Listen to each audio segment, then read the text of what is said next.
अस्सलामुअलैकुम नाज़रीन, मैं हूँ आपकी मेज़बान सानिया गुल। नाज़रीन, इमरान खान की इस वक्त शोहरत बुलंदियों पर है और इमरान खान के मुखालिफ इसे तस्लीम कर रहे हैं, लेकिन वो इसको कबूल करना या बर्दाश्त करना उनके लिए आसान नहीं है। इसलिए इमरान खान के सारे मुखालिफिन इकट्ठे हो चुके हैं और अब इमरान खान को दीवार के साथ लगाने की मनसूबाबंदी की जा रही है। इमरान खान और पीटीआई को बैन करने के लिए बहुत से मनसूबाबंदी की जा रही है, जिसकी रिपोर्ट इमरान खान को मिल चुकी है।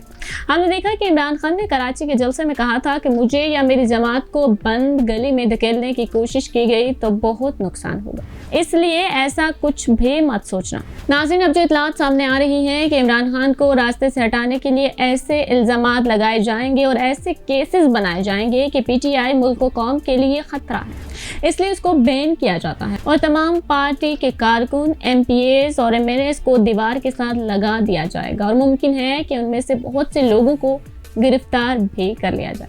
इमरान खान को भी खबरें दी जा रही हैं कि आपकी पार्टी को बैन किया जा रहा है। इसके लिए पहले पार्टी पर पाबंदियां लगाई जाएंगी और फिर एक पटिशन के जरिए इमरान खान के जल्द से जुलूसों पर पाबंदी लगाई जाएगी और दावा किया जाएगा कि ये पार्टी पाकिस्तान के लिए खतरा बन चुकी है और जब इस तमाम तर सूरत हाल का मुकाबला किया जाएगा तो इस सूरत हाल में पीटीआई के लोगों को गिरफ्तार भी किया जा सकता है।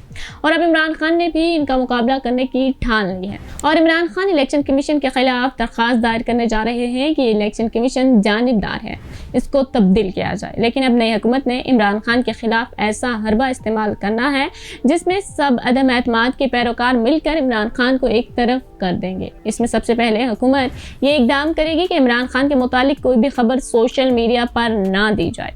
इमरान खान को जलसे बंद करने का भी कहा गया है, जिस पर इमरान खान ने कहा है कि इलेक्शन करवा दो, मैं जलसे बंद कर दूंगा। नाज़रीन, इमरान खान की शोहरत अब पूरी दुनिया में अपनी बुलंदी पर है और ऐसे में कोई भी ऐसा इकदाम ना सिर्फ हुकूमत बल्कि पूरे मुल्क के लिए नुकसान का बाइस बन सकता है। पहले भी अवाम बहुत से गलत फैसलों पर सीखपा है, अब मज़ीद कोई भी इकदाम आग को भड़काने के मुतरादिफ होगा। नाज़रीन, इस बारे में आपकी क्या राय है, हमें अपनी राय से ज़रूर आगाह कीजिएगा और हमारी वीडियो को लाइक और शेयर करना मत भूलिएगा।